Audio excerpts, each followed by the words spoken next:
बात करेंगे वैक्सीन का एक मामला है जिसकी बहुत ज़्यादा बात हो रही है। ट्रांसपेरेंसी इंटरनेशनल पाकिस्तान की जानिब से जो ख़त वज़ीर आज़म साहब को लिखा गया है, दुनिया भर में हुकूमतें अपने अवाम को कोरोना वैक्सीन मुफ्त फ्राहम कर रही हैं, मगर पाकिस्तान में ये मामला कुछ अलग हमें नज़र आ रहा है कि गंगा बहने लगी है। निजी कंपनीज को कोरोना वैक्सीन दरामद करने की इजाज़त देकर उन्हें अवाम से लूट मार करने की इजाज़त दे दी गई है। इस तरीके का एक मौक़िफ़ सामने आ रहा है, ये कह लिया जाए, या एक तासुर जो है वो उभर रहा है। ट्रांसपेरेंसी इंटरनेशनल पाकिस्तान की वाइस चेयरपर्सन जस्टिस रिटायर्ड नासरा जावेद इकबाल भी इस मामले पर खामोश नहीं रह सकी हैं और वज़ीर आज़म को ख़त लिख दिया है। उन्होंने वज़ीर आज़म से कहा है कि काबीना ने रूसी वैक्सीन की जो 2 डोजेज़ की कीमत 8,449 मुकर्रर की है, जबकि चीनी की उन्होंने बात की, चीनी कोरोना वैक्सीन की फ़ी इंजेक्शन कीमत 4,225 रुपये मुकर्रर की गई है। उन्होंने ये भी कहा है कि जो आपने निजी कंपनियों को दरामद की जो है वो इजाज़त दी है उसको मनसूख किया जाए ताकि जो करप्शन के मामला थे उनको रोका जा सके। काबीना की रूसी वैक्सीन की मंजूर करदा कीमत आलमी कीमत से 160% ज़्यादा है, ये भी खत में लिखा गया। और भारत में रूसी कोरोना वैक्सीन की कीमत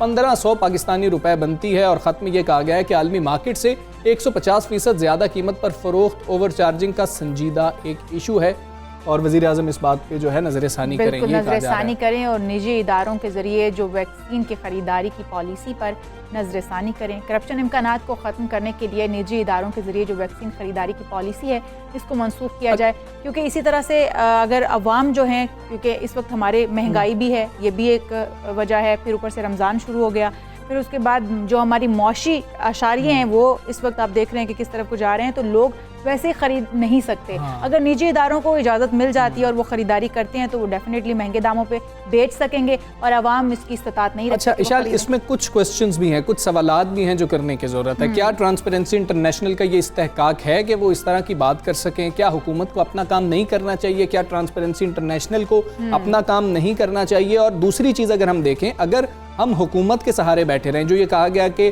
पाकिस्तान वो पहला मुल्क है जिसने दरामद की इजाज़त दी है, तो कितना अरसा लग जाएगा, कितने साल शायद लग जाएंगे कि जो लोग अफोर्ड कर सकें उनको निजी तौर पर जो है वैक्सीन मंगवा कर लगाई जाए, जो हुकूमत का एक मौक़िफ़ है, लगवाई जाती रहे। और साथ ही साथ अभी हम देखें जो 60 साल से ऊपर के लोग हैं उनको बिल्कुल मुफ्त में ये वैक्सीन लगाई जा रही है। तो ट्रांसपेरेंसी इंटरनेशनल का ये खत लिख देना, इसका ये एक ऐसा है क्योंकि उसकी एक अगर वैल्यू हम देख लें तो वो एक एनजीओ की तरह की एक उसकी वैल्यू। खैर, लोग क्या राय रखते हैं, पहली चीज ये कि क्या वैक्सीन लगाए, और दूसरी चीज ये क्या वैक्सीन जो है वो पैसे देकर लगवानी चाहिए, ये निजी इदारों से, उस पर लोगों की क्या राय, आपकी राय लेना जरूरी है। फ्री मिलनी चाहिए, कोरोना वैक्सीन लगाना चाहिए, गवर्नमेंट चाहिए था कि फ्री लावे, हमें कोरोना वैक्सीन लगानी चाहिए, ये वैक्सीन फ्री लगवानी चाहिए। जी बिल्कुल लगवानी चाहिए, बतौर हिफाजत हमें फ्री लगानी चाहिए, ये फ्री होनी चाहिए, वैक्सीन लगानी चाहिए। वैक्सीन तो गरीब आवाम को खुद लगा देना, हमें लाजमी लगवाना चाहिए, कोरोना वैक्सीन में लगवानी चाहिए, फ्री वैक्सीन लगाए, बिल्कुल इसको लगवाना चाहिए, वैक्सीन मुफ्त देनी चाहिए थी, वैक्सीन वगैरह लगानी चाहिए। हमजा आवाम तो ये कहते हुए नजर आ रहे हैं कि हमें फ्री में वैक्सीन लगनी चाहिए। बिल्कुल ऐसा ही है। ये मेरा ख्याल है कि जो साहिब इस्तात होंगे, जो लगवा सकते होंगे, जो अफोर्ड कर सकते होंगे, शायद वो जाके लगवा लें। साथ ही गवर्नमेंट जो है वो अपने तौर पर वैक्सीन लगा रही है और हर्ड इम्यूनिटी की हम बात करें। खैर, ट्रांसपेरेंसी इंटरनेशनल पाकिस्तान की वाइस चेयरपर्सन जस्टिस रिटायर्ड नासरा जावेद इकबाल साहब हमारे साथ मौजूद है। नासरा साहबा, अस्सलाम वालेकुम, बहुत शुक्रिया आपने हमारे लिए वक्त निकाला। जो वैक्सीन बाकी दुनिया में 1600 की है वो यहाँ 3 गुना महंगी है, ये कहा गया है, खत लिखा गया है। ऐसा क्यों है? क्या ये भी देखा गया क्या पाकिस्तान को रूस बाकी मुल्कों से महंगी वैक्सीन दे रहा है? आप लोगों ने क्या देखा जिसके बाद खत लिख दिया? बात ये है कि पहले जो उन्होंने कोटेशन दी थी वो कुछ कम थी, फिर ये हुकूमत ने कहा कि ये निजी कंपनियां इसको इंपोर्ट कर सकती हैं, तो उन्होंने जो कंपनी थी उन्होंने उनसे कहा कि जी आप अपना रेट बढ़ाइए इंपोर्ट का। उन्होंने रेट अब बढ़ा दिया है। अब इन्होंने निजी कंपनी ने इजाजत ले ली है, सुना है कि 8,000 रुपए फी डोज, जो डबल डोज है उसका ये चार्ज करेंगे, तो ये 8,000 रुपए कौन देगा? नासरा साहिबा, आपने ट्रांसपेरेंसी इंटरनेशनल की तरफ से हुकूमत को कहा है कि निजी तौर पर वैक्सीन की बरामद पर करप्शन का इम्कान है, क्या थोड़ी सी वजाहत करेंगी कि किस तरह से करप्शन हो सकती है इस मामले में? बात सुनिए, जो रियासत है ना उसके साथ शहरियों का एक उमरानी मायदा है जिसके साथ वो अपने बहुत से हकूक जो है वो दे देते हैं रियासत को। रियासत उनको सेहत देती है, तहफ़्फ़ुज़ देती है जान की, और तालीम देती है, और एक रोज़ी कमाने का तरीका। अब जब ये जिम्मेदारी रियासत की है तो क्यों फिर यहाँ निजी कंपनियां जो हैं उनको इंपोर्ट करने की इजाज़त हो? पहला मुल्क हमारा है दुनिया में जो इंपोर्ट कर रहा है निजी सतह पे, नहीं तो ये रियासत के फ़राइज़ में से शामिल है। पहले इनको 50,000 डोज दिए थे चाइना ने एक दफ़ा, फिर इनको 50,000 डोज किसी और ने दिए। तो अब इतने ही हम गए गुजरे हैं कि हम अपने शहरियों के लिए ये वैक्सीन नहीं ले सकते। देखिए इस वक्त सारे टैक्स कौन देते हैं? नाई, हलवाई, कसाई, खाकरोब, माली, धोबी, इसलिए कि तमाम अशियाए खुर्दो नोश पे टैक्स लगता है। जो यहाँ उमरा है और अशरफिया है वो तो टैक्स देते ही नहीं। अब उन्हीं टैक्सेस में से ये रकम इस्तेमाल करना चाहिए इन्हें कि ये इंपोर्ट करें खुद वैक्सीन, निजी कंपनियों को देना मतलब है कि जब निजी कंपनियों के पास आ जाए तो लोगों को रियासत नहीं देगी, तो जो खरीद सकते हैं 8,000 में वो तो खरीद के लगा लेंगे, तो गरीब गुरबा जो हैं वो कोरोना की शिकार हो जाए। आपके ख्याल में पाकिस्तान के पास मुफ्त वैक्सीन लगाने के वसाइल मौजूद हैं और हम नहीं लगा रहे हैं, या फिर आप ये कह रही हैं कि निजी माफिया जो है वो मुनाफा कमाने के लिए निजी वैक्सीन की दरामद कराने में किसी तरह से कामयाब हो गया? हर चीज़ यहाँ पे हम इम्पोर्टेड इस्तेमाल कर रहे हैं। हम इम्पोर्टेड सामान दूसरा छोड़ दें और ये जो सेहत का मसाइल हैं इनके लिए हम पहले इंतज़ाम करें और ये हम इम्पोर्ट करें। और मेरा ख्याल है कि ये रियासती सतह पे ही होना मुनासिब है और शफाफियत भी इसी में रहती है। और यही इसी वजह से ट्रांसपेरेंसी इंटरनेशनल ने जो है चिट्ठी लिखी है प्राइम मिनिस्टर के जो ऑफिस में है आज़म साहब उनको, कि ये जो मसला है ये सारा रियासती सतह पे होना चाहिए ताकि हर शहरी को बराबर के मौके मिलें कि वो कोविड से बच सके। इस वक्त तो ये है कि जो 60 और 80 साल के दरमियान के लोग हैं उनको तो तकरीबन लग चुकी।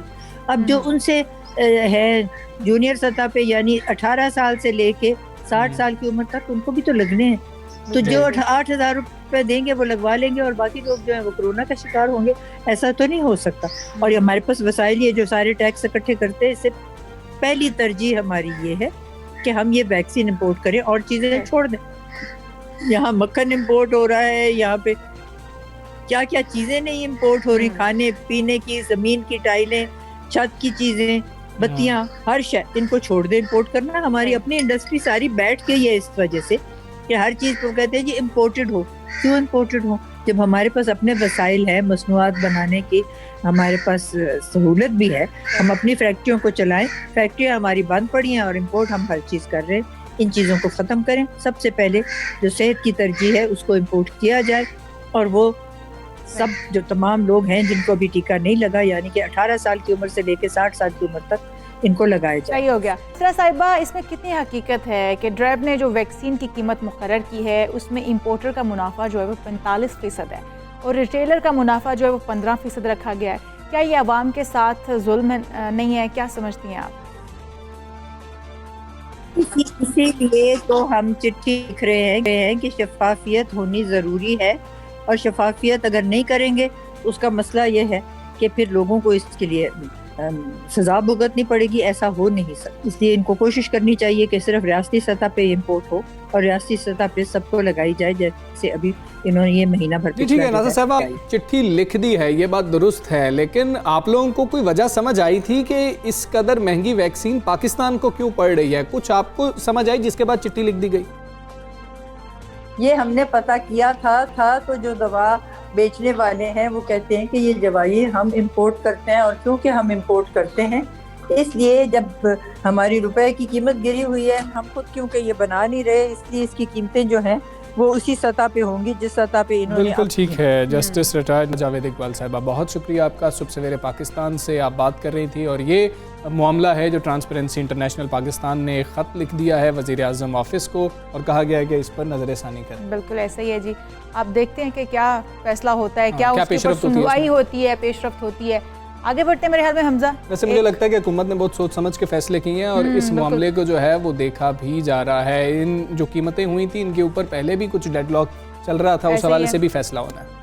तो अब मेरे ख्याल में आगे बढ़ते हैं। एक आलमी दिन मनाया जा रहा है, जैसे कि हम बहुत सारे आलमी दिन मनाते हैं, तो आज भी एक आलमी दिन मनाया जा रहा है पाकिस्तान समेत दुनिया भर में।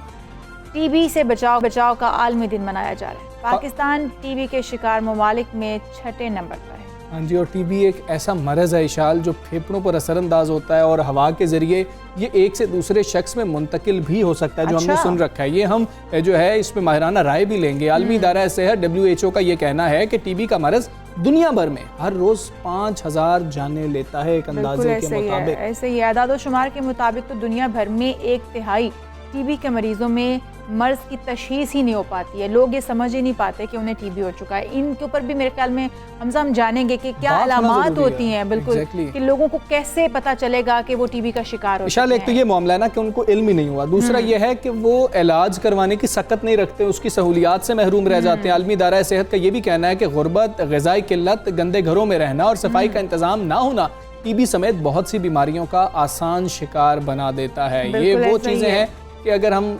आम अल्फाज में बात कर लें तो गुरबा में इसकी जो है रेशियो ज्यादा होने का खदशा पैदा हो जाता है। इसीलिए कहा गया है कि सफाई निस्फ ईमान है। सफाई जो है वही आपको हर बीमारी से महफूज रख सकती है, वो चाहे फिर कोरोना है या फिर टीबी है या फिर दीगर अमराज हैं। इसी तरह पहले से मुख्तलिफ अमराज जैसे एड्स या फिर डायबिटीज़ है, तंबाकू नोशी है, शराब नोशी का इस्तेमाल भी है, मर्ज़ में मुब्तला होने के इम्कानात जो है वो बढ़ा देता है। तो इसलिए इन चीज़ों से भी गुरेज कीजिए कि सिगरेट नोशी से भी गुरेज कीजिए। तो हम माहिराना राय लेते हैं। डॉक्टर एजाज ज़ीशान साहब हमारे साथ मौजूद हैं, उनसे बात कर। साहब अस्सलाम वालेकुम, गुड मॉर्निंग। डॉक्टर साहब, सबसे पहले तो हमें ये बता दें कि टीबी आखिर ये बीमारी है क्या, ये कैसे लग जाती है इंसान को, कैसे मालूम हो कि हमें टीबी हो गई है? अच्छा, इसमें तो सबसे पहले तो ये है कि अगर किसी भी शख्स को खांसी या बुखार है जिसका दौरानिया 2 हफ्ते से ज़्यादा हो चुका है तो उसको ज़रूर अपना एक्सरे करवाना चाहिए और अपने डॉक्टर से रुजू करना चाहिए। ठीक है। और अगर उसका बुखार ठीक नहीं हो रहा, खांसी ठीक नहीं हो रही, तो उसके साथ और भी अलामात आना शुरू हो जाती हैं, जिसमें एक ये है कि भूख का ना लगना, वजन का गिरना, फिर ये है कि रात को ठंडे पसीने आना, सांस का फूलना या फिर बलगम में खून का आना। ये सारी वो अलामात हैं जो किसी भी टीबी के मरीज़ में आ सकती हैं। लेकिन यहाँ ये बात बड़ी ज़रूरी है, मैं आपको बताऊंगा कि हर पेशेंट में, हर मरीज़ के अंदर ये सारी अलामात नहीं आती। किसी मरीज़ में कुछ आता है और किसी मरीज़ में कुछ आता है। ठीक है। तो इसके लिए 2 हफ्ते से ज़्यादा की अगर खांसी या बुखार किसी को है तो फ़ौरन उसको डॉक्टर से रुजू करना चाहिए। आपने ये पूछा आयशा और हमजा कि ये बीमारी छूने से या कैसे मतलब स्प्रेड होती है, तो ये बीमारी छूने से या खाने से नहीं होती, बल्कि सांस में से जो नन्हे कतरे होते हैं वो फैल रहे होते हैं, तो उसकी वजह से ये होती है। अब जैसे हमजा ने अभी ये बात बताई थी कि ये जो गुरबा में ज़्यादा होती है, तो मैं इसको थोड़ा इसलिए हाईलाइट करूँगा। देखें, जो लोग बेचारे नहीं अफोर्ड कर पाते, उनका जो हाउस होता है छोटा होता है, तो एक ही अगर रूम के अंदर 8 लोग रह रहे होंगे और वहाँ की वेंटिलेशन अच्छी नहीं होगी तो उसमें ज़्यादा होता है फिर, और फिर उनकी जो खुराक होती है वो भी अच्छी नहीं होती। अब उस दोनों वजूहत होती हैं जिसकी वजह से इन लोगों के अंदर टीबी का इम्कान। ठीक है डॉक्टर साहब, जिस तरह से इशाल भी बात कर रही थी, हम भी बात कर रहे थे, आपसे ये जानना चाहेंगे कि हम आमतौर पर ये समझते हैं कि खांसी जो है वो लाजमी होगी अगर आप टीबी के मरज़ में मुब्तला हो गए हैं। क्या ये अंडरस्टैंडिंग आम लोगों की हमारी दुरुस्त है कि खांसी तो लाजमी होगी? नहीं हमजा, ऐसा नहीं है, क्योंकि मैं आपको ये बताऊं कि अगर हमें ये समझा जाता है कि टीबी जो है सिर्फ और सिर्फ फेफड़ों को इन्वॉल्व करती है तो ये गलत है। जिस्म का हर ऑर्गन इन्वॉल्व हो सकता है इसके अंदर, उसमें ब्रेन भी इन्वॉल्व हो सकता है, जॉइंट्स भी इन्वॉल्व हो सकते हैं, हमारी जो अंतड़ियां हैं उनमें भी टीबी होती है। तो ये कहने का मकसद है कि ये ज़रूरी नहीं है कि खांसी हो। हाँ, अगर फेफड़ों की है टीबी तो उसमें खांसी मोस्ट ऑफ द टाइम होती है। तो डॉक्टर साहब, ये पता कैसे लगेगा कि आम तौर पे हमारी सबकी अंडरस्टैंडिंग खांसी की हद तक थी, अगर किसी और हिस्से में है, जॉइंट्स में जिस तरह से आपने कहा कि आंत में भी हो सकता है, तो अब हमें मालूम कैसे होगा? क्या हम सिर्फ रैंडम टेस्टिंग करवाएं तो हमें पता लगेगा? नहीं, ऐसा नहीं होगा हमजा। उसमें हमने ये करना होता है कि जैसे हमारे पास कोई मरीज आ गया, वो हमें ये कहता है कि जी इसको बुखार हो रहा है और इसको ये कि लूज मोशन आ रहे हैं 1 महीने से, तो फिर हम उन दोनों चीज़ों को रिलेशन होती है हमारी फिर कि अगर इनको बुखार भी है, लूज मोशन भी आ रहे हैं और उनका वजन भी काफ़ी कम हो चुका है, तो फिर उसमें हम ये सोचें कि ये अंतड़ियों की टीबी की तरफ जा सकता है। ठीक है, अब दूसरी बात आपने पूछी कि ये अब रैंडम तो नहीं हो सकता ना कुछ भी, वो हिस्ट्री पे और उनके एग्जामिनेशन पे, उसी पे हमें आइडिया लेना होता है कि हमने आगे अब क्या करना है मरीज का, ठीक है। और सबसे पहली बात यह है कि खांसी का आपने जैसे बताया कि अगर खांसी है तो खांसी फेफड़ों वाली जो टीबी होती है उसमें ज़रूर होती है, लेकिन मैंने ऐसे बहुत सारे मरीज होते हैं जिनमें खांसी नहीं भी होती, लेकिन जब उनका एक्सरे करवाते हैं तो उसमें सारी टीबी वगैरह आ रही होती है। तो कहने का मैसेज यही है आप लोगों को, और आप लोगों के तवज्जुह से लोगों को भी ये मैसेज देना चाहूँगा, अगर किसी को 2 हफ्ते से ज़्यादा की खांसी या बुखार है तो फौरन अपने करीबी डॉक्टर से रुजू करें। डॉक्टर साहब, ये तो हो गया कि अलामात ज़ाहिर कौन कौन सी हो रही हैं, टीबी जो है वो किस किस किस्म का हो सकता है, लेकिन इससे अमली तौर पर बचाव का क्या तरीका कार हो सकता है? हमें अमली बचाव किस तरीके से करना है, या फिर इसका इलाज क्या हो सकता है? जी बिल्कुल, इसमें मैंने आपको जैसे बताया कि इसकी बचाव का तरीका जो सबसे बड़ा है कि हमें अपने पूरे घरों को अच्छी वेंटिलेशन रखनी होगी उसके अंदर। और अभी तक हमारे मुल्क में टीबी ख़त्म इसलिए नहीं हो पाई क्योंकि इसका जो इलाज होता है थोड़ा सा लंबा होता है। हमारे यहाँ क्या होता है कि हमने तकरीबन मरीज़ को 1 महीने की मेडिसिन दी और उसको बोला कि आपने हमारे पास वापस आना 1 महीने के बाद। लेकिन होता क्या है, इन कंट्रास्ट 1 महीने बाद वो अच्छा भला हो जाता है, लेकिन इसका मतलब ये नहीं होता कि उसकी टीबी खत्म हो गई है। 9 महीने का कोर्स करना बड़ा ज़रूरी होता है, लेकिन वो जो मरीज़ होता है वो खुद से ही मेडिसिन भी नहीं लेता और वो फिर हमारे पास भी नहीं आता, तो वो बड़ा खतरनाक है।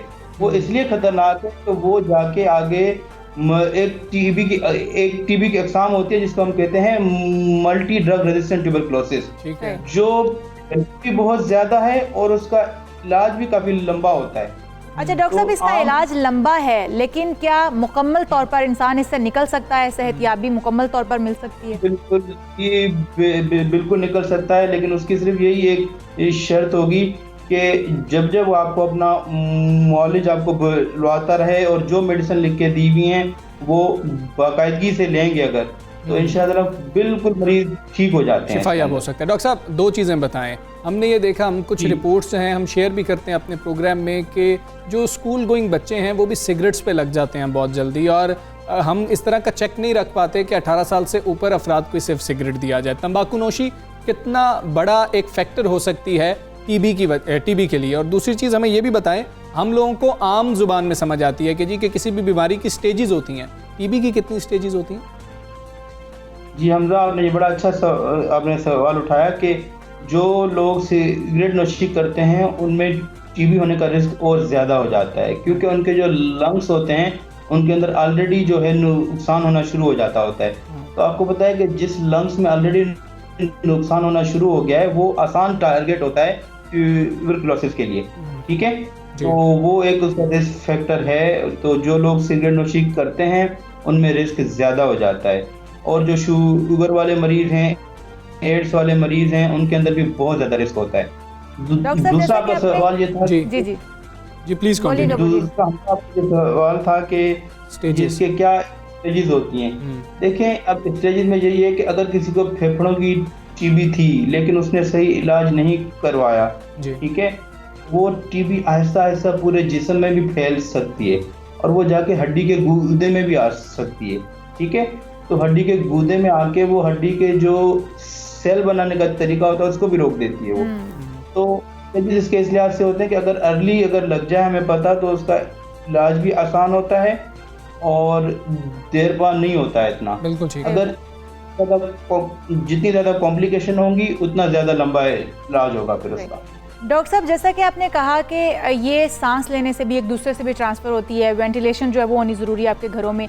अगर किसी को टीबी हो गया है तो क्या आपको उसके करीब नहीं जाना चाहिए या उससे एहतियात बरतनी चाहिए?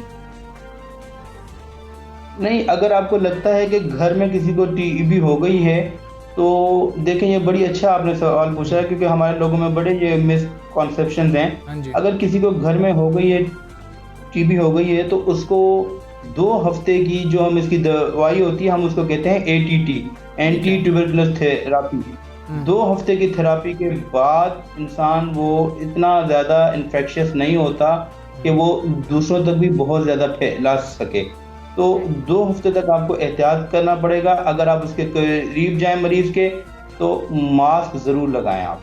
बिल्कुल ठीक है, मास्क ज़रूर लगाएं। बहुत शुक्रिया। डॉक्टर एजाज ज़ीशान खान साहब मौजूद थे और हमें टीबी के हवाले से बता रहे थे, और ये जो मिसकंसेप्शन है वो हम दूर करना चाह रहे थे कि सिर्फ हम ये समझते हैं कि अगर खांसी हो रही होगी, आ रही होगी किसी शख्स को और वो बहुत शदीद हो जाएगी तो फिर सिर्फ जो है टीबी का मरज़ आपको लाहक हो सकता है। तो वो जो एहतियाती तदाबीर बताई गई हैं वो भी उस पर भी आप जो है, जैसे उन्होंने बोन्स का भी कहा कि ये भी टीबी है, आंख का टीबी है, तो इसलिए किसी भी अलामात को छोटा ना समझें, किसी भी मर्ज़ को छोटा ना समझें। तशख़ीस जो है वो होनी ज़रूरी है, इलाज होना ज़रूरी है, इसलिए इसको इग्नोर ना करें। और जैसा कि कोरोना में भी मास्क पहनना ज़रूरी है, तो टीबी के मरीज़ के पास जाने के वक्त भी आपको मास्क पहनना ज़रूरी है। एहतियात बहुत ज़्यादा ज़रूरी है इस हवाले से। और अभी हम ब्रेक लेंगे, ब्रेक के बाद आपको फिर मिलते हैं। Stay with us.